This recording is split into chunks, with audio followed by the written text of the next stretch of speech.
Patient को check करना है। जी सर।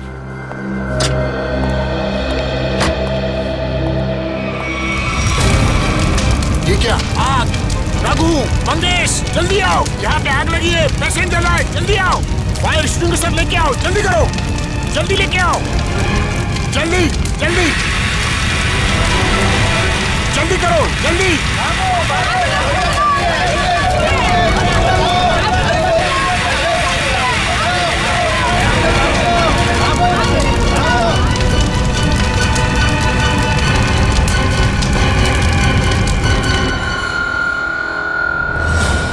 आइए सर, मैंने ही आपको फोन किया था। ये सब हुआ कैसे? समझ में नहीं आ रहा सर, देखते ही देखते पेशेंट को कैसे आग लग गई। प्लीज हटिए आप लोग।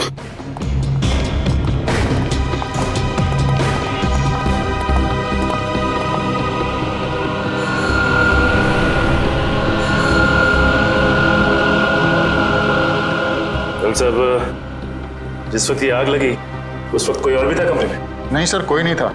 मिस्टर अंश के बॉडीगार्ड बाहर ही पहरा दे रहे थे। हाँ सर, अरे इनके आने से पहले साहब अच्छी खासी लेटे हुए थे, लेकिन जैसे उन्होंने दरवाजा खोला अचानक आग लग गई।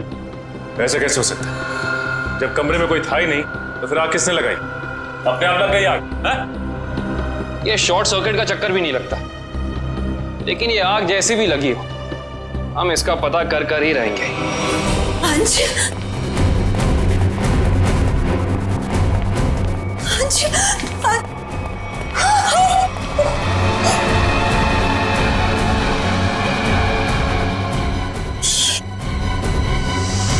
सर, मिस्टर अंश की वाइफ और बेटा। अंश को आग कैसे लगे, कैसे हो गया ये सब? पापा उठिए, पापा क्या हो गया आपको? पापा संभालिए अपने आप को। देखिए, थोड़े वक्त के लिए आप लोग बाहर कॉरिडोर में इंतजार कीजिए। पंकज प्लीज चलिए। पापा आइए। डॉक्टर साहब, अंश जी यहाँ कौन सी बीमारी का इलाज कराने के लिए एडमिट हुए थे? कल रात इन्हें फूड पॉइजनिंग की वजह से लाया गया था। इनके घर पार्टी थी, शायद कुछ उल्टा सीधा खा लिया होगा। अच्छा ये बताओ कि डॉक्टर साहब के इस कमरे में आने से पहले कोई और भी आया था इस कमरे में? हाँ सर, 2 लोग आए हुए थे।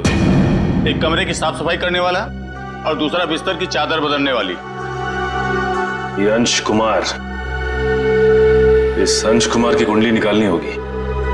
जहां तक मुझे याद आता है कि बहुत सारे काले कारनामों में शामिल था।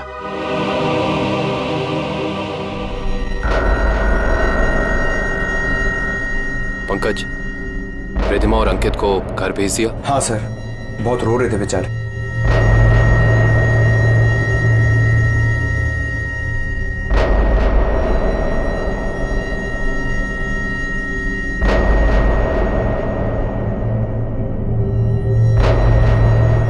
वैसे सालुंके साहब, आपको क्या लगता है आग किस वजह से लगी? मेरी बात छोड़ो सचिन, तुम बताओ, तुम लोगों को क्या लगता है भाई? सालुंके साहब, अगर हमें पता होता तो हम आपको क्यों बुलाते? देखा तारिका, इन लोगों ने तो हाथ खड़े कर दिए। अरे प्रद्युमन तो कहता था तुम लोग सुपर कॉप हो यार। सर, हम तो सिर्फ तहकीकात कर सकते हैं, अंदाजा लगा सकते हैं, लेकिन इस साइंस के मास्टर तो आप ही हैं ना। तो ठीक है, अंदाजा क्या लगाते हो वो अंदाजा ही बता दो यार। सर, हमें ऐसा लगता है कि ये चिंगारी लगाने वाला कोई इंसान नहीं, बल्कि कोई वस्तु, कोई चीज है। हो सकता है, देखते हैं।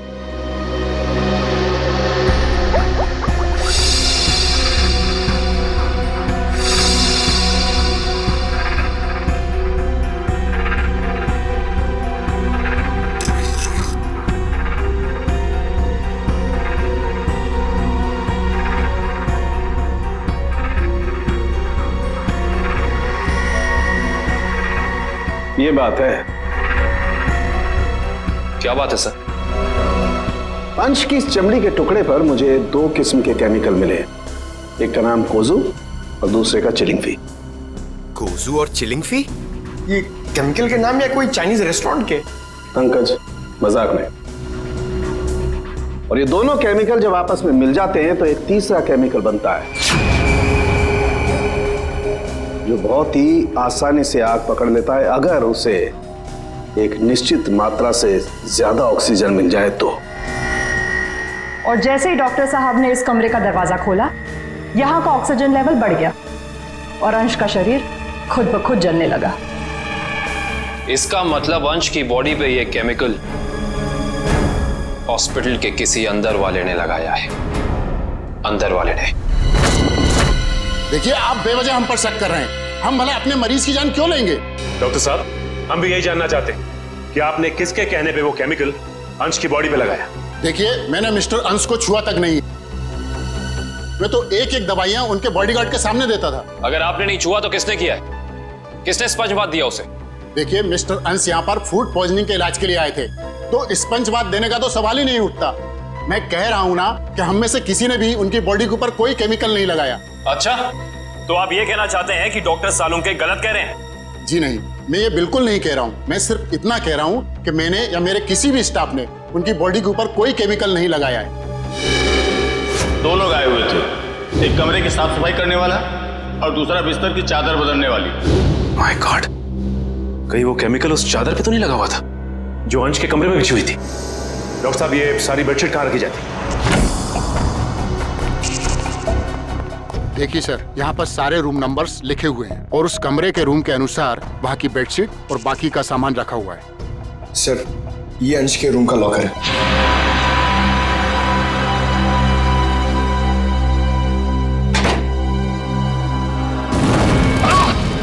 देखो ना तुम, बाहर जाओ, पुलिस पकड़े, फायर कीजिए सर, जल्दी। फास्ट।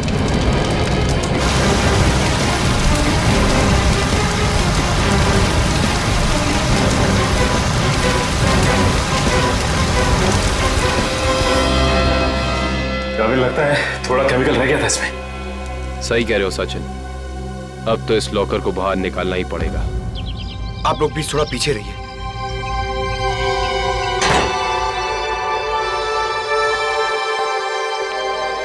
सर, प्लीज संभाल के।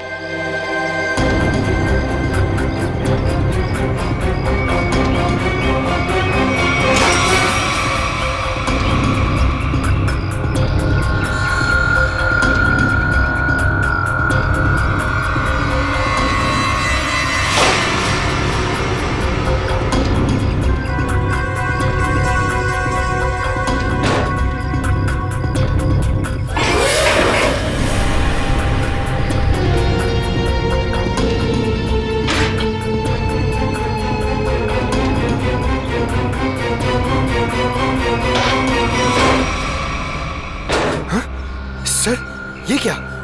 आपकी बार तो आग ही नहीं लगी। क्या बोल रहे? आग सिर्फ इसमें लगी। ये देखो, सिर्फ ये बैग जला है, बाकी सारी की सारी चीजें बिल्कुल वैसी हैं। ये देखो।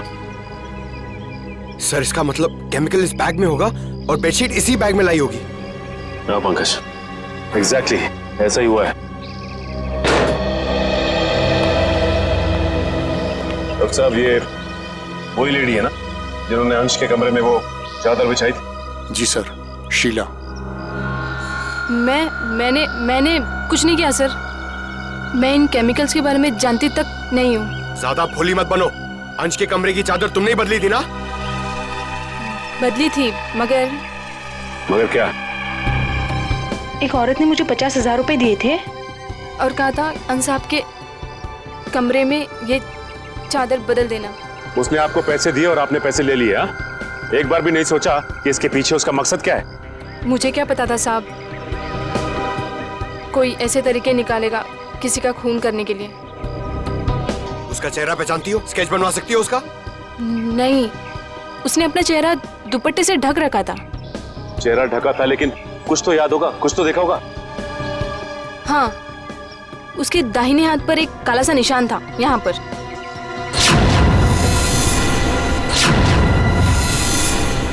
ठीक है, आप लोग जा सकते हैं। जी सर। अंश को फूड पॉइजनिंग हुई उसके घर पे, जिसके बाद वो हॉस्पिटल में एडमिट हुआ। और कमाल की बात है कि हॉस्पिटल में आने के बाद वो जल के मर गया। कुछ तो गड़बड़ है।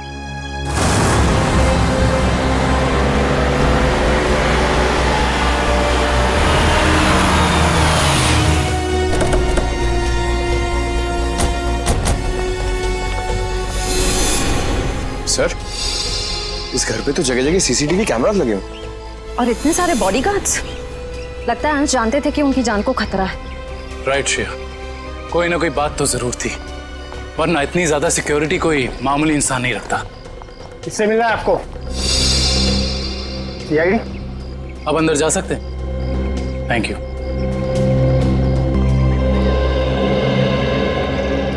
सर, ये घर तो बड़ा आलीशान है। अंश बहुत पैसे वाला रहा होगा। जितना बड़ा आदमी उसके उतने ज्यादा दुश्मन। नमस्कार। नमस्ते। आपसे कुछ सवाल पूछने थे। जी पूछिए। जिस रात अंश जी की तबीयत खराब हुई, उस रात उनका खाना किसने बनाया था? साहब, खाना तो मैंने बनाया था, लेकिन मैंने कुछ नहीं किया। तो फिर सिर्फ अंश की तबीयत क्यों खराब हो और किसी की क्यों नहीं? मुझे मालूम नहीं। अब मालूम नहीं कहने से तो काम नहीं चलेगा ना। कोई तो था जो चाहता था कि अंश हॉस्पिटल पहुंचाए, ताकि वहां वो खूनी बड़ी आसानी से उस जुर्म को अंजाम दे सके। एनीवेज, हमें उस पार्टी की गेस्ट लिस्ट चाहिए थी। जी। गोपी पिछले 5 साल से उनका खाना बना रहा है, ये ऐसा कुछ नहीं कर सकता। तो और कौन कर सकता है? क्या आपको किसी पर शक है? शायद गगन। गगन? अच्छा, ये गगन कौन है? पापा का बिजनेस मैनेजर था। अभी कुछ दिन पहले उसे नौकरी से निकाल दिया था। पार्टी में गगन भी आया था? हाँ, मगर बिन बुलाए। हाँ साहब, गगन हो सकता है। उस दिन पार्टी में मैंने उसको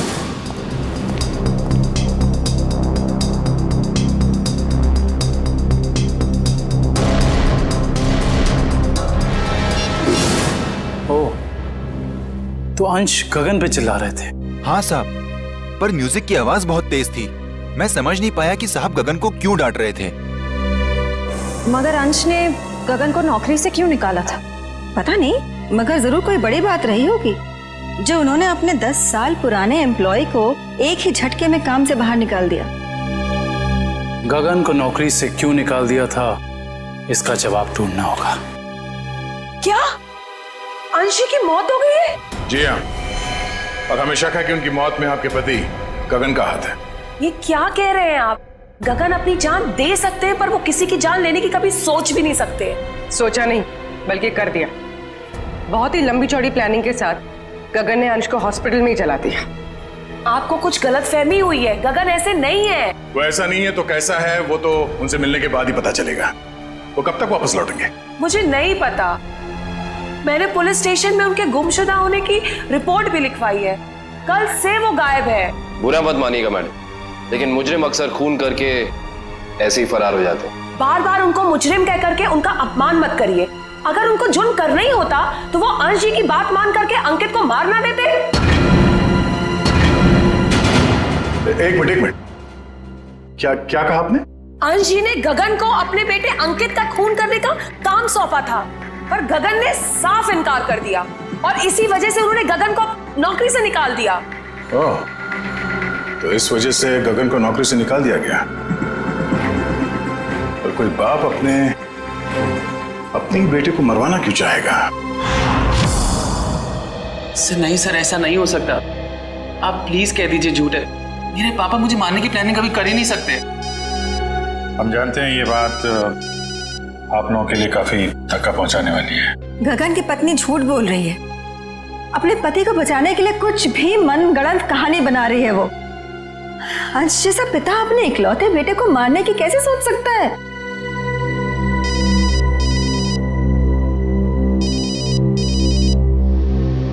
किसका फोन है अंकित?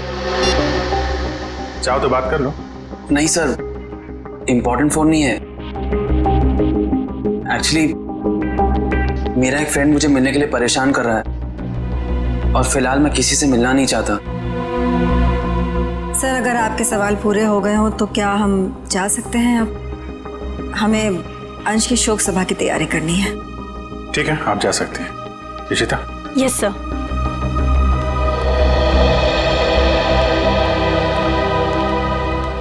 सर, जब अंकित का फोन बज रहा था तब उसका रवैया कुछ अजीब सा नहीं हो गया? लग तो रहा था कुछ छुपा रहा है। नजर रखो इस पे।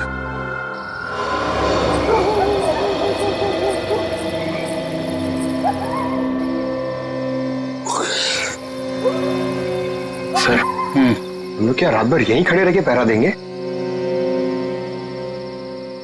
रात बहुत काम की चीज होती है पंकज। जो काम दिन के खुले उजाले में नहीं किए जा सकते ना, वो रात के साए में हो जाते हैं। सर, अंकित आ रहा है। आ नहीं रहा श्रेया, हमें ले जा रहा है अगले सुराग तक।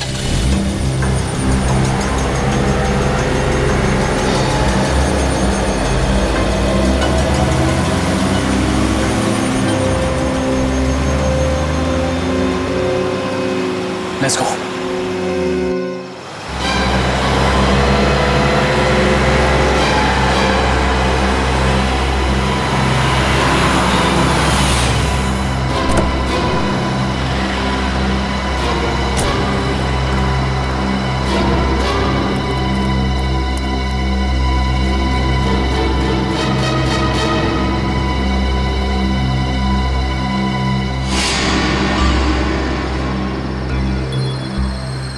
सर, ये इतनी रात को यहाँ ढाबे पे खाना खाने को आया है? नहीं पंकज, खाना खाने नहीं आया ये यहाँ ऐसे इंसान का इंतजार कर रहा है जिसे दिन के उजाले में नहीं मिल सकता।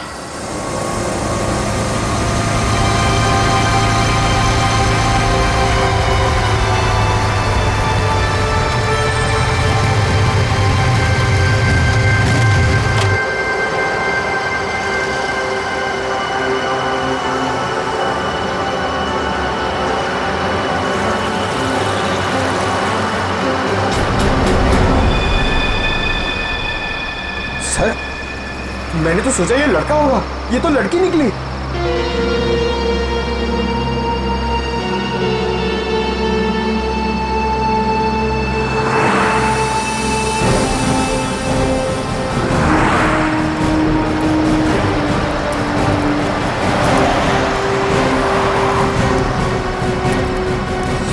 अरे आप लोग और यहाँ? हाँ, हम बहुत मेहनत कर रहे हैं आपके पापा के खूनी को ढूंढने की। वैसे ये कौन है? ये स्वाति, मेरी बेस्ट फ्रेंड है। हाँ, वो तो हमने देख ही लिया है। देखिए आप लोग प्लीज मेरी मामा से मत कहिएगा कि मैं इससे यहाँ मिला हूँ। क्यों? वो आंटी मुझे इतना पसंद नहीं करती। क्यों पसंद नहीं करती? मालूम नहीं, पर नहीं करती, और उनके गुस्से से मुझे बहुत डर लगता है। ठीक है, नहीं बताएंगे। सब बचपन से ही मुझे प्रिंसिपल ऑफिस के बाहर खड़े होने में बड़ा डर लगता था। कभी सोचा नहीं था कि सीआईडी का काम मुझे एक बार फिर यहीं ले आएगा। काफी शरारती बच्चे थे तुम, इसलिए प्रिंसिपल के कैबिन के बाहर खड़े कर दिए जाते थे। हैं? बस यूं ही कभी कभी टीचर पनिश कर देते थे। आइए, आपको प्रिंसिपल साहब ने अंदर बुलाया। हेलो। हेलो, सॉरी आप लोगों को इंतजार करना पड़ा। That's okay. हम यहाँ अंकित कुमार नाम के एक स्टूडेंट के बारे में कुछ जानकारी हासिल करने आए हैं। अंकित कुमार? तो वो तो बहुत ही ब्राइट स्टूडेंट है इस कॉलेज का। पढ़ाई लिखाई, खेल कूद, डिबेट, ड्रामा, हर चीज में वो नंबर 1 रहता है। अच्छा, इतना होनहार है वो? हाँ, बल्कि इस बार कॉलेज का स्टूडेंट ऑफ ईयर अवार्ड भी तो उसे ही मिला है। ये देखिए, ये नहीं उसकी फोटो। इसमें अंकित कुमार कहाँ है? यही तो है। ये नहीं, आपको कोई गलतफहमी हो रही है। हम लोग अंश कुमार के बेटे अंकित कुमार के बारे में बात कर रहे हैं। हाँ हाँ, यही तो है, अंश कुमार और रिद्धिमा का बेटा। सर, अगर ये असली अंकित है तो फिर वो कौन है? जो कोई भी है, उसके इरादे ठीक नहीं है, और रिद्धिमा जी ने हमें उसके बारे में बताया क्यों नहीं? रिद्धिमा जी कहाँ हैं? मैडम अपने कमरे में हैं। आइए।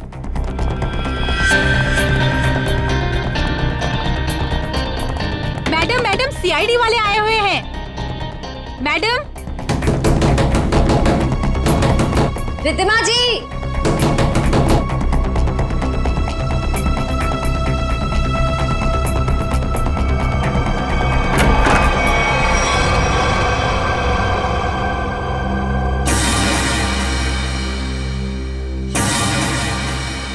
सर कमरे में तो कोई नहीं है।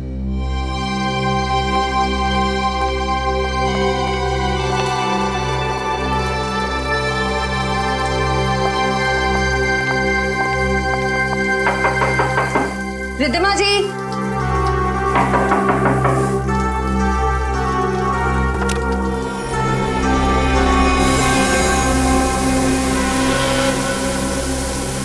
सर यहाँ भी कोई नहीं है। सर ये देखिए सर, यहाँ पे खून भी लगा हुआ है।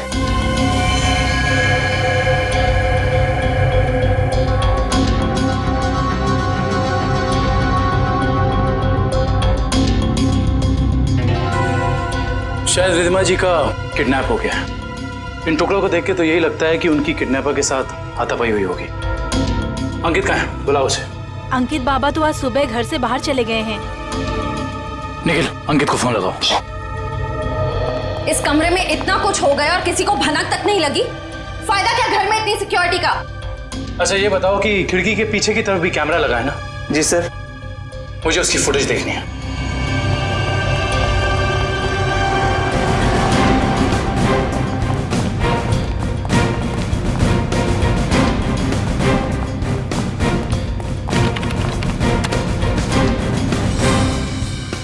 सॉरी सर, लगता है कैमरा 2 घंटे से बंद है। मतलब जरूर तुम में से ही किसी का काम है ये, जिसने खुना करने से पहले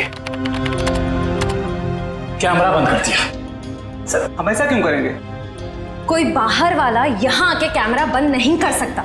ये किसी अंदर वाले का काम है, समझे तुम? सर, यस सर, अंकित का फोन बंद आ रहा है। कहीं इस सब के पीछे अंकित का हाथ तो नहीं है?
रिद्धिमा जी, रिद्धिमा जी, मैडम जी, रिद्धिमा जी, उठिए मैडम जी, रिद्धिमा जी। गगन तुम मुझे यहाँ कहाँ लेकर आए हो? मेरे पति को मार दिया, आप मुझे भी मारोगे? नहीं, ये आप क्या कह रही हैं? मैंने तो अंश साहब का नमक खाया है, उनके लिए जान दे सकता हूँ। मैं मारने का तो मैं सोच भी नहीं सकता। तो फिर कौन लेकर आया मुझे यहाँ पर? क्यों आए हम? शायद उसी ने जिसने हम दोनों को किडनैप किया है। तुम भी? जी हाँ, मैं भी आप ही की तरह इस चारदीवारी में कैद हूं। हे भगवान, उसका अगला निशाना कहीं मेरा राज तो नहीं? तो तुम हो राज, अंश और रिद्धिमा जी के असली बेटे। जी सर, मुझे तो अब तक यकीन नहीं कि पापा इस दुनिया में नहीं रहे। रब्बी ने तो मुझे इस बारे में कुछ बताया तक नहीं। लेकिन रिधिमा जी ने ये बात छुपाई क्यों तुमसे? उसी वजह से जिस कारण से उन्होंने मुझे दुनिया से छुपा कर रखा और अंकित को अपना बेटा बना लिया। लेकिन ऐसी भी क्या वजह थी जिसने एक माँ बाप को अपने बेटे से दूर कर दिया? सर, आप तो सीआईडी वाले, आपसे तो कुछ बात छिप नहीं सकती। अपने खानदानी बिजनेस को आगे बढ़ाने के लिए मेरे पापा ने कुछ गैर कानूनी काम किए हैं। जी हाँ, जैसे रिश्वत देना, करप्शन को बढ़ावा देना, गैर कानूनी बिल्डिंग्स बनवाना और कभी कभी गैंगस्टर्स की मदद करना। सर, मुझे ये कहते हुए बहुत शर्मिंदगी है कि मेरे पापा इस देश के अच्छे नागरिक नहीं बन सके और वो बहुत ही अच्छे पिता थे। इन गैंगस्टर से बचाने के लिए उन्होंने मुझे दुनिया से छुपा कर रखा। तो तुम्हारी सुरक्षा के लिए उन्होंने तुम्हें खुद से दूर कर दिया और गोद ले लिया अंकित को, ताकि कभी कोई तुम्हारे परिवार को नुकसान पहुंचाता तो निशाने पे अंकित होता, तुम नहीं। एग्जैक्टली। और जब ये बात अंकित को पता चली, उसका रवैया कुछ उखड़ सा गया। उसने मम्मी पापा की इज्जत करना बंद कर दिया। पिछले कुछ दिनों से तो वो पापा को ब्लैकमेल कर रहा था कि अगर उसे प्रॉपर्टी का आधा हिस्सा नहीं मिला तो वो ये राज पूरी दुनिया को बता देगा। सर हो सकता है शायद इसी वजह से अंश ने अंकित को मारने के लिए गगन से कहा। हाँ सर, हो सकता है कि गगन की वाइफ सच कह रही है। हो सकता है, और ये भी हो सकता है कि रिधिमा जी की किडनैपिंग में उनके गोद लिए हुए बेटे अंकित का ही हाथ हो। सर, प्लीज मेरी मम्मी को बचा लीजिए। मैं पहले ही अपने पापा को खो चुका हूं, मम्मी को नहीं खोना चाहता। घबराओ मत, कुछ नहीं होने देंगे मेरी रिधिमा जी को। अंकित के पोस्टर पूरे शहर में लग चुके हैं, कोई ना कोई उसे जरूर देख लेगा। हेलो, कहाँ? चिंचोली क्रॉसिंग? आप कौन बोल रहे हैं?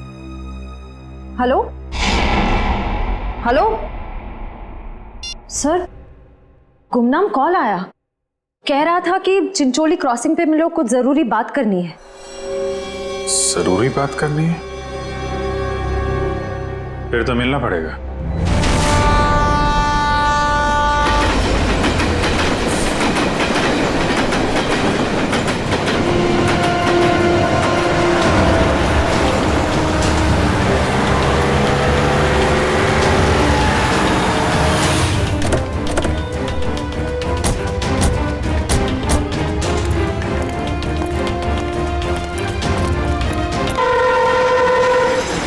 बताओ क्या बताना चाहते थे?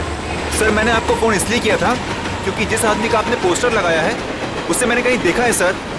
तुमने पक्का ध्यान से देखा ना? वो अंकित ही है। हाँ सर, वो अंकित ही था। कहाँ देखा है उसे? सर, अगर मैं आप लोगों को बताऊंगा तो कहीं मैं मुसीबत में न पड़ जाऊं सर। देखो, तुम्हें कुछ नहीं होगा। तुम बताओ, तुमने कहाँ देखा था अंकित को? सर, मैंने उसे हसनपुरा की चौल में देखा था सर। हसनपुरा चौल?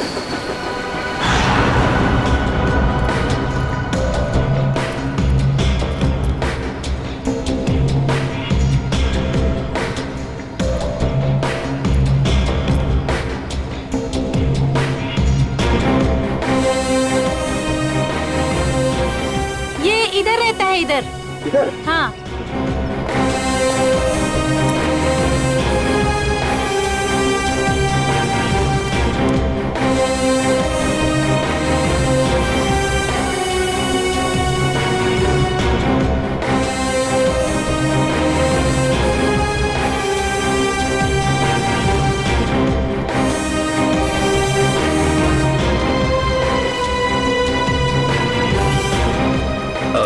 आपने इसे कहीं देखा है? हाँ, उस तरफ रहता है। Thank you. सर, पता चल गया, अंकित उस घर में आता जाता था।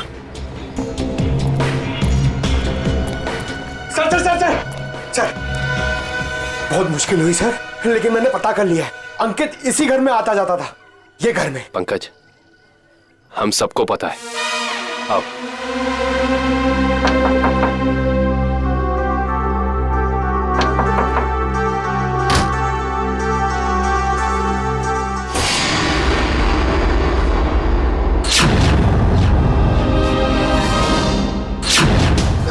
आप लोग? हाँ, हम लोग। सर, यहाँ? हमें एक बॉडीगार्ड की जरूरत थी, तो सोचा क्यों ना तुमसे मिल लिया जाए। क्या मजाक करते हैं साहब? सीआईडी को कब से बॉडीगार्ड की जरूरत पड़ने लगी? जब से तुम जैसे बॉडीगार्ड गुनाह करने लग गए। जिस परिवार ने तुम्हें अपनी सुरक्षा के लिए रखा था, तुम उसे ही नुकसान पहुंचा रहे हो। ये क्या कह रहे हैं साहब आप? अंकित क्यों आता था यहाँ? अंकित बाबा यहाँ नहीं आए। हमसे झूठ बोलने का कोई फायदा नहीं है। सीआईडी से ना कोई बच सका है और ना बच पाएगा, इसलिए कह रहे हैं सब सच सच बता दो। हम जान चुके हैं कि अंकित अंशी का बेटा नहीं है। बताओ क्या सच है? बोलो क्या सच है? बताता हूँ। दरअसल में अंकित का असली बाप मैं हूँ। तुम? हाँ, अंश साहब मेरे बेटे को गोद लेना चाहते थे और मैं भी अपने बेटे के सुनहरे भविष्य के लिए उन्हें मना नहीं कर सका। मगर तुम्हारे अंकित ने जिस थाली में खाया उसी में छेद किया। पहले अंश को मार डाला, फिर रिद्धिमा को किडनैप कर लिया। नहीं साहब, मेरा बेटा ऐसा नहीं कर सकता। मैं उसे अच्छी तरह जानता हूँ। अगर ऐसा है तो हम अंकित को कुछ नहीं होने देंगे, लेकिन अब हमें साफ साफ बताओ ये अंकित हमें मिलेगा कहाँ? अंकित अपने दोस्त स्वाति के साथ है, ग्रीन सी लॉज में। ग्रीन सी लॉज?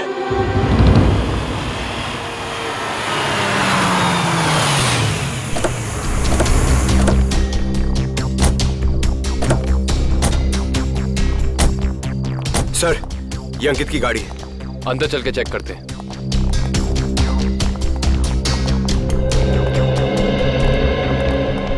सीआईडी, उस सफेद गाड़ी में जो आए हैं वो कौन से कमरे में ठहरे हुए?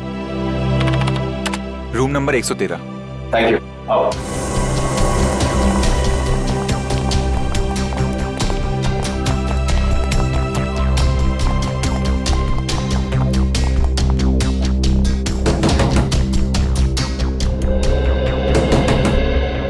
कौन है?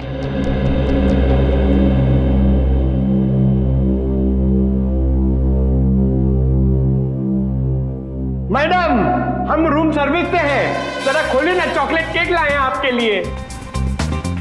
मगर हमने तो केक नहीं मंगवाया। मैडम वो क्या है ना, हमारे होटल का 5वीं सालगिरह है, इसीलिए हम सबको चॉकलेट केक खिला रहे हैं। आप भी खाइए ना प्लीज।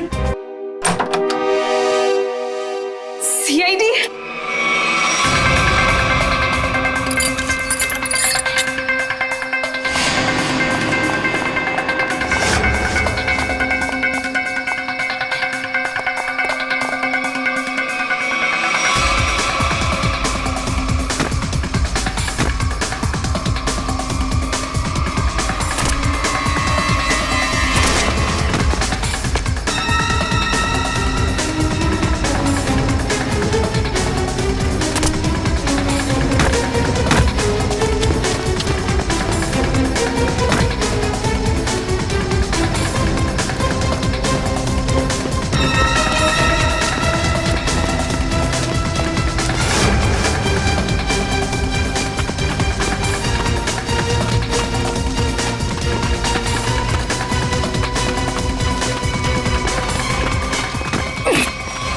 प्लीज मुझे छोड़ दो, प्लीज।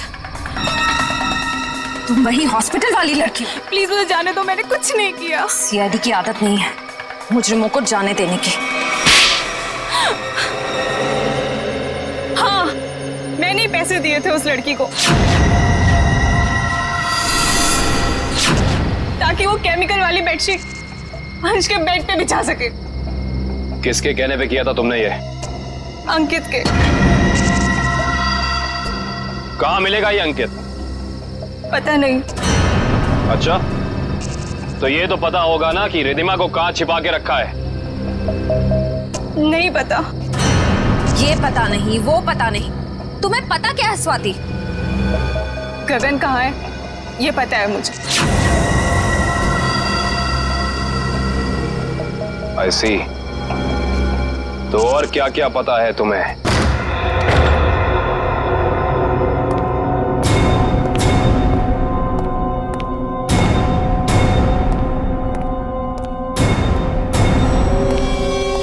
Hi mom.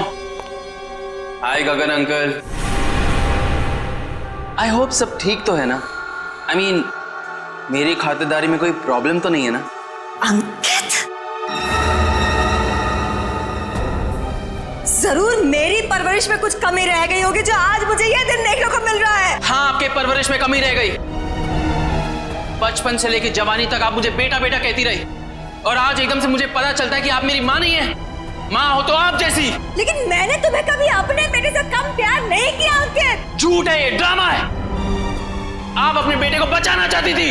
माना कि ये सब राज को बचाने के लिए किया गया अंकित, लेकिन अंश और मैंने तुम्हें कभी भी उससे कम नहीं माना, उससे कम प्यार नहीं किया। मैं भी तो आपसे बहुत प्यार करता हूँ मम्मी, इसीलिए तो आपको पापा तक पहुंचाने के लिए यहाँ आया हूँ। और एक टिकट के साथ दूसरी बोनस टिकट फ्री। रिद्धिमा जी, उसके सर पे खून सवार है।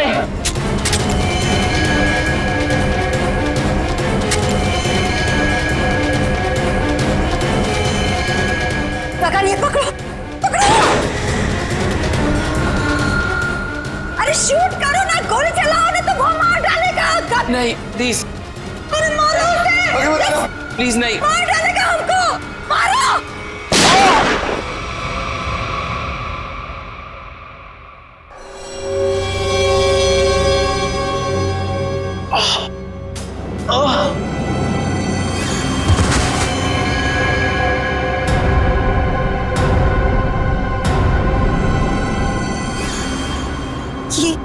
ये क्या क्या क्या तुमने उसे मार डाला?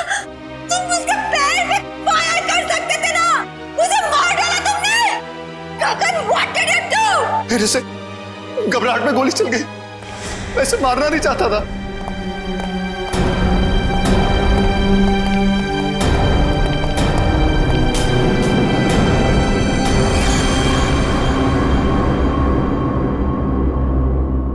ये तो मर गया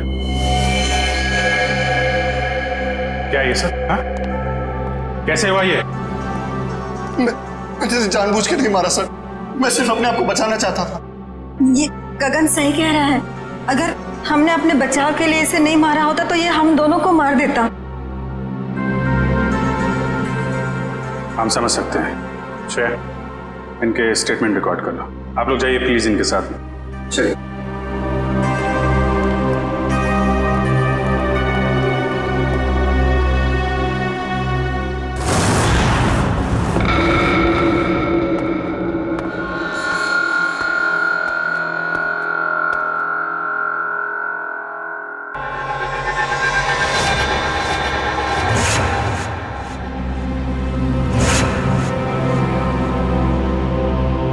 मम्मी, मम्मी, मम्मी,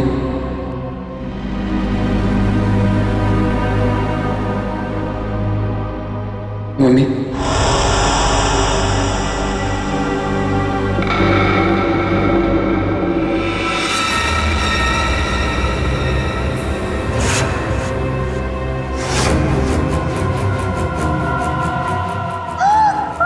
आपने मेरे साथ ऐसा क्यों किया? हमने मेरे साथ ऐसा क्यों किया मम्मी? क्यों मुझे धोखा दिया? क्यों मुझे धोखा दिया? क्यों मुझे मार दिया? क्यों मुझे मार दिया? बोलिए मम्मी, जवाब दीजिए। बोलिए मम्मी, जवाब दीजिए। क्यों किया आपने ऐसा मेरे साथ? क्यों किया आपने ऐसा मेरे साथ? क्यों हमने बेटे को मार दी? क्यों हमने बेटे को मार दी? जवाब दीजिए मम्मी, जवाब दीजिए मम्मी। बोलिए आपने ऐसा क्यों किया? बोलिए आपने ऐसा क्यों किया? क्यों मुझे मारा? क्यों मुझे मारा? क्यों मुझे मारा? क्यों क्यों?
था ना, तुम जिंदा कैसे हो गए?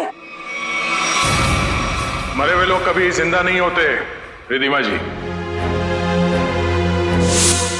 ये सब तो सीआईडी का प्लान होता है, गुनहगार से उसका जुर्म कबूल कराने का। अंकित तो कभी मरा ही नहीं था।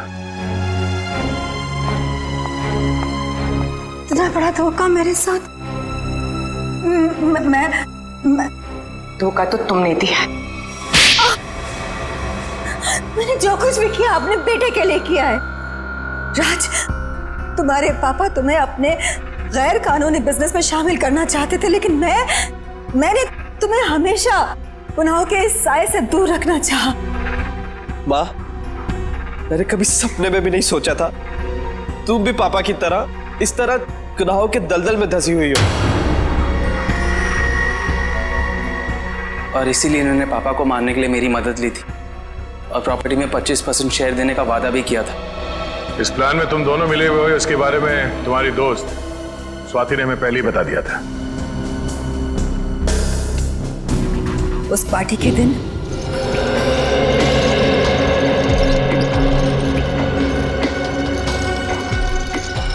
ओह माय गॉड, कितना ऑयली खाना लेकर जा रहे हो साहब के लिए? डॉक्टर ने परहेज के लिए कहा है ना। जाओ सैंडविच और जूस लेकर आओ, जाओ। मगर साहब ने? साहब तुम्हारे बॉस हैं, बट साहब की बॉस मैं हूँ। जाओ। जी मैम।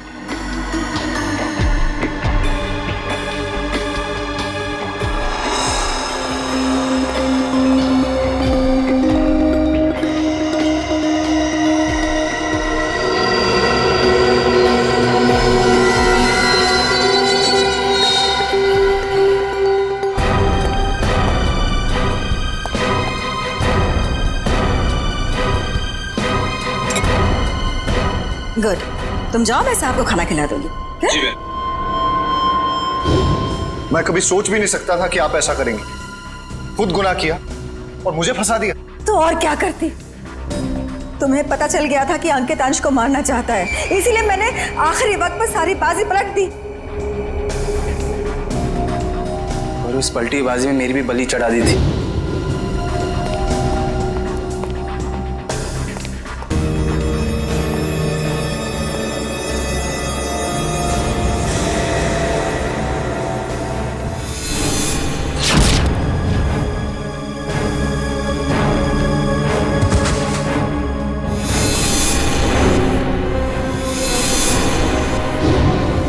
मुझे पता चला कि गगन को तो पूरी सच्चाई पता ही नहीं है। उसे तो यही नहीं पता कि अंश की मौत में मेरा हाथ है, इसलिए मैंने सारा इल्जाम अंकित पर डाल दिया। राज, मैंने ये सब तुम्हारे लिए किया बेटा। गुनाहों पे ममता की चादर ओढ़ देने से तुम्हारे पाप धुल नहीं जाएंगे मैडम। आप दोनों का फैसला अदालत करेगी, या तो फांसी होगी या फिर जिंदगी भर जेल।